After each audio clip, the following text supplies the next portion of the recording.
Hey, thanks for coming back with us after the break. I've got a great interview for you. I'm going to have the opportunity to let you hear filmmaker Stanley Nelson and also freedom rider Hank Thomas. They're going to be talking about the new series on the PBS channel called Freedom Riders. Welcome, gentlemen, to the show. Thank you. Thank you very much. Well, I would like to start with you, Mr. Nelson. Tell me about your film.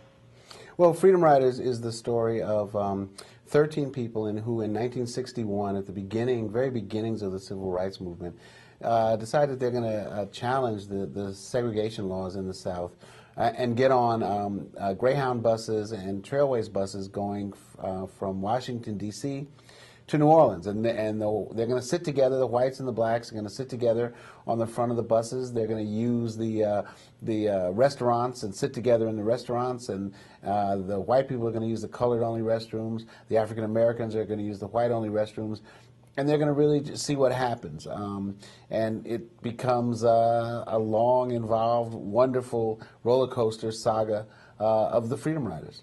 Let me ask you, first of all, do you think anyone does not know this story? I think no one knows this story. I know I didn't know the story.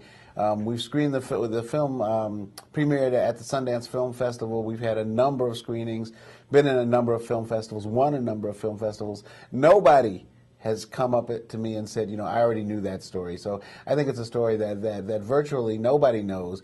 Even the Freedom Riders have come to me and said, we didn't know all of this story. We knew the part that we were on the buses. We knew that piece of it, but they didn't know the Kennedy's involvement. They didn't know, Russia and Cuba's involvement. They didn't know kind of the ins and outs of what was going on outside of their adventures on the buses. What an extraordinary story in a nation that prides itself on libraries and history and the Smithsonian. We don't know the story. That's really interesting to me. And if I could move to Mr. Hank Thomas. Mr. Thomas, I want to thank you, first of all, for what you did and who you are. Tell me about your part as a freedom rider. Well, I want Americans to understand that the President of the United States today would not have been able to sit on the front seat of a bus going to Alabama.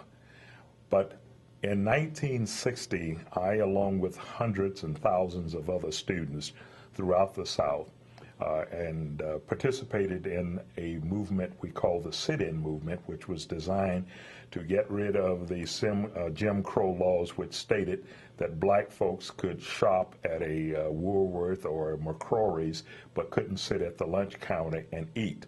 That's just how ridiculous things were in this country at that time.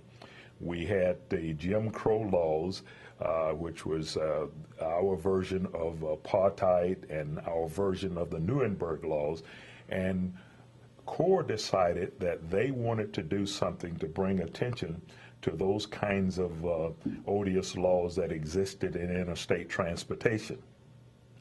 The call went out for volunteers, and they didn't have to ask me twice, because I was totally committed to doing whatever I could to get rid of the stigma of black folks being second-class citizens. So I jumped at the opportunity, of course not knowing the dangers that was involved, but in retrospect it wouldn't have mattered. And my first encounter with danger was when I was arrested in South Carolina, and the police took me out of jail in the middle of the night to take me to a Klan mob who was going to kill me. I was able to get away from them by outrunning them. 2 weeks later, I'm on that bus in Anniston, Alabama, where it was attacked by the Klan. And why did they attack it? We had black folks and white folks sitting together, and that enraged them. And of course, they disabled the bus, and in Anniston, they set fire to the bus with an incendiary device, held the door shut as the bus was burning to keep us from getting off with cries of, "We're gonna burn these niggas alive." Only when the bus tank exploded were we able to get out of the bus, because the people outside who were holding the doors ran for their lives. And that's the way we got off of that bus in Anniston, Alabama. Today my guests are filmmaker Stanley Nelson and freedom rider Hank Thomas, giving us, Mr. Thomas is giving us a first-hand experience of our history here in America. Mr. Thomas, let me ask you, As you had this experience, and I heard you say you would not change it, how did it change you? It made me more determined. I've said to folks, and I'll be back in Anderson tomorrow for a ceremony there with a group of young people who are retracing the Freedom Ride. It filled me with an awful resolve, and that resolve was, we're going to change this system. There was never any doubt in my mind. I'm a student of history. I know that in freedom movements, whether they were in this country, whether they're in Asia or Europe, there's a terrible price that you have to pay.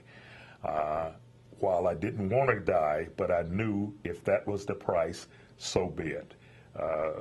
And so as I look back on that, people have asked me, would I do it over again? The answer is a resounding yes. We needed to change this country, and I'd like to think that all people, black and white, of goodwill, can appreciate the fact that this country has changed, and it has become a great America for every American.